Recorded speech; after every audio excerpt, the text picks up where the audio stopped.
Hello and welcome back to English Unleashed. I'm Tom. Today we are going to talk about a quiet problem. It is not a loud problem. It does not shout. It does not break anything. It just sits next to you and whispers, "Not now." Okay, you want to study English, but the whisper says, "Not now." You see your notebook, but the whisper says, "Not now. Later." You hear a podcast episode, but the whisper says, "Tomorrow, not now."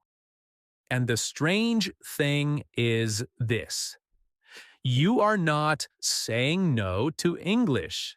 You are saying yes, but not today. That is why procrastination is tricky. Procrastination means delaying something. You know you should do it, but you do not do it now. You leave it for later. But later is a very dangerous word. Later sounds nice. Later sounds calm. Later sounds possible.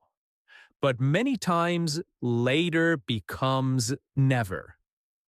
You say, "I will study after lunch." Then after lunch, you say, "I will study in the evening." Then in the evening, you say, "Oh, I'm tired. I will study tomorrow." Tomorrow comes, and the same thing happens again. So today I want to help you stop this cycle. A cycle is something that goes round and round. You delay, you feel bad, and you make a new plan. But you delay again, and you feel bad again. We want to break this cycle. But we will not do it with big motivation. I will not tell you, "Work harder." I will not tell you, "Be more serious." I will not tell you, "Study for 3 hours every day." No. Today, we will use small, smart, and simple ideas. Because many English learners do not need more pressure. They need an easier start. That is our first big idea. Do not ask, "How can I study more?" Ask, "How can I start more easily?" Starting is often the hardest part. Imagine there is a cold swimming pool in front of you. You know swimming is good for you, but the water looks cold.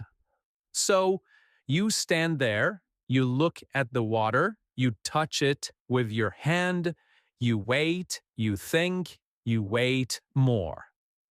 The more you wait, the colder the water feels.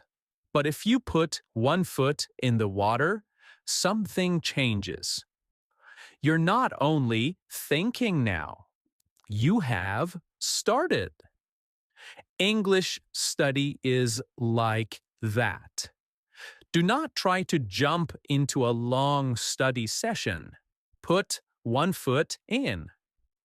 Open your notebook. Write the date. Press play. Repeat one sentence. Read one line. That is your one foot in the water. When you start small, your brain does not fight so much. Your brain does not like big, unclear tasks. If you say, "I must improve my English," your brain says, "Well, that is too big."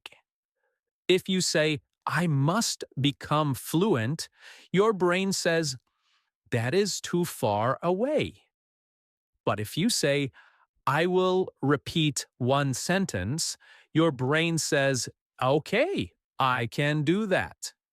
So the first rule is this: make the start tiny, not small, tiny. A tiny start can be 30 seconds. In 30 seconds, say one useful phrase. Write one sentence about your day. Listen to one short part of a podcast. Read one message in English. Name 5 things in your room. This may sound too easy, but that is the point. When the start is easy, you start more often. And when you start more often, you learn more. Now let's talk about another problem. Many learners make English too formal.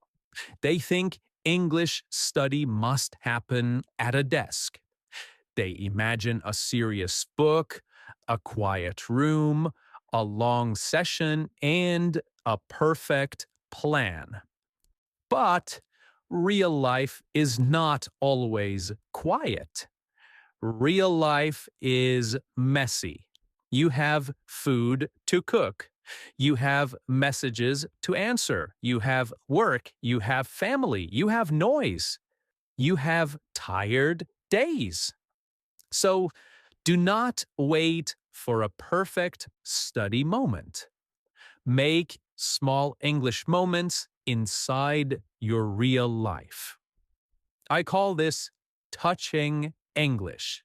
You do not need to hold English for 1 hour. Just touch it many times. When you make tea, say 5 sentences. I am making tea. The water is hot. I need a clean cup. I am a little tired. I will study after this. When you put on your shoes, say 3 sentences. I am putting on my shoes. I am going outside. The weather looks cold. When you open the fridge, say what you see. There is milk. There are eggs. I need to buy fruit. This is simple, but it is real. And real English is powerful. Many learners delay English because English lives far away from their day. It lives in a book. It lives in an app or in a course. Bring English closer. Bring it into your kitchen, your bedroom, your street, your bus, your bag, your coffee, your walk. When English is close, it is easier to start. Here is another fresh idea. Start in the middle. Many learners cannot start because they want to start perfectly. They want lesson 1, page 1, exercise 1. They want the perfect beginning. But sometimes the perfect beginning becomes a wall. So start in the middle. Open a podcast and listen from the middle for 1 minute. Open a book and read 1 paragraph. Open your notebook and choose 1 old sentence. Open a video and listen to 1 sentence only. You do not always need a beautiful beginning. You need contact with English. Imagine you enter a room where people are already talking. You do not say, please start the conversation again from the beginning. You listen, you catch a few words, and you slowly join. English can be like that.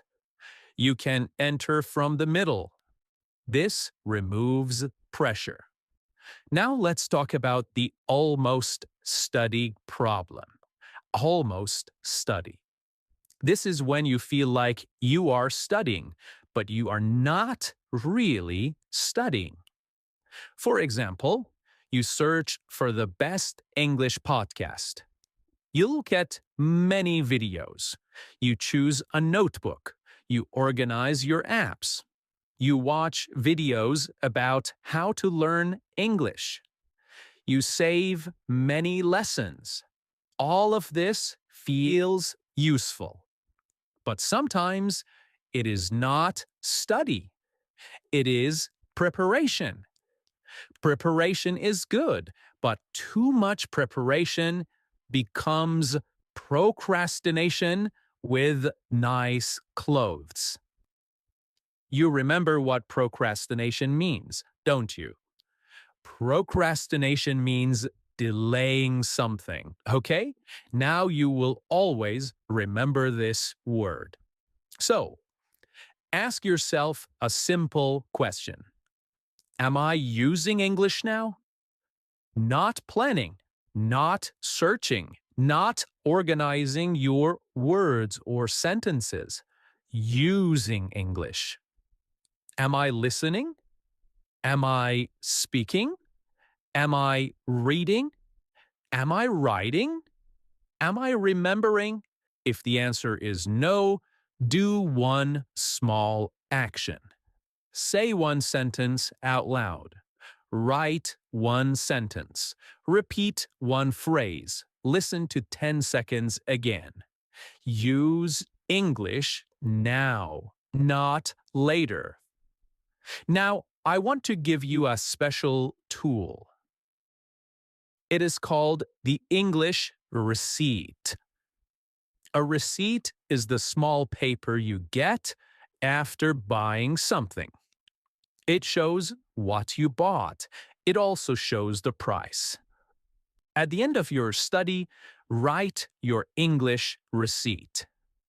Only 3 lines. Today, I used this phrase. I put it off. Today, I said this sentence. I keep putting off my English study. To put off means to delay something. Tomorrow, I will start with this. I will repeat yesterday's sentence. That is your receipt. Now, you may ask, why is this useful? It is useful because it proves that you studied. Your brain can see the result. You do not finish with a week feeling like, maybe I get something. You finish with a clear proof. Many learners feel bad because they do not see progress.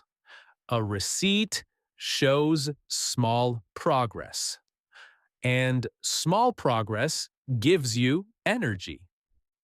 Okay, now let's talk about energy. You cannot have the same energy every day. Some days you feel strong. Some days you feel normal. Some days you feel like a tired potato. Yes, a tired potato.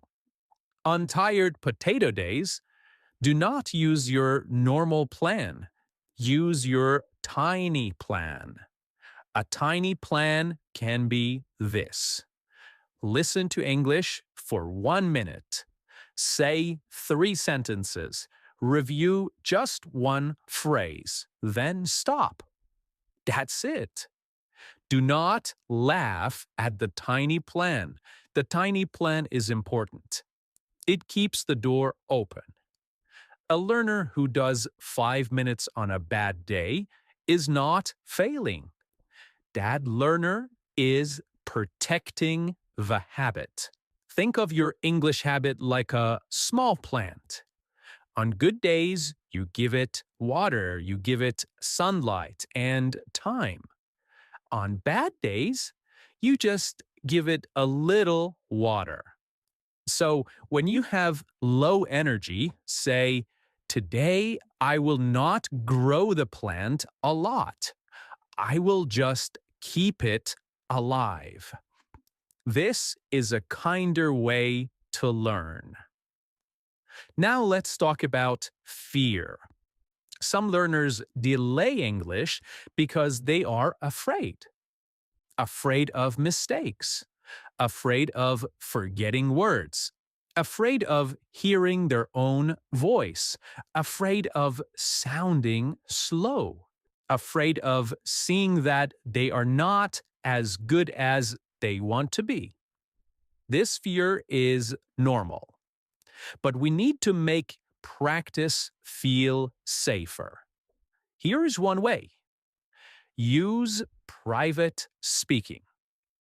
Private speaking means you speak English when nobody is listening. You can speak to the wall. You can speak to your phone. You can speak in the car. You can speak while walking. You do not need an audience every time. For example, ask yourself one easy question.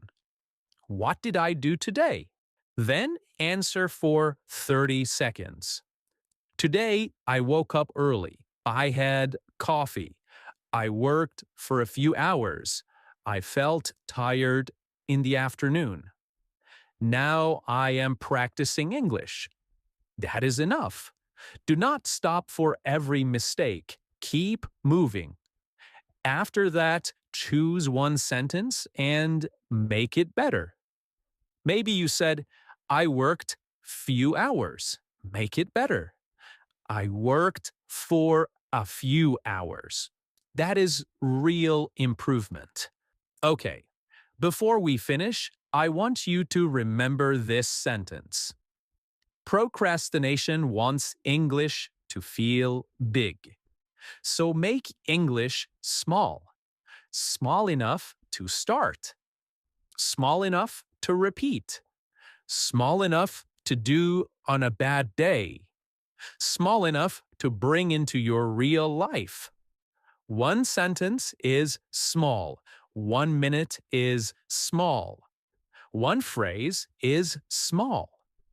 But small things become big when you repeat them. So today, after this episode, do not make a big plan. Do one thing. Say this sentence out loud. I kept putting it off, but today I finally started. Say it again.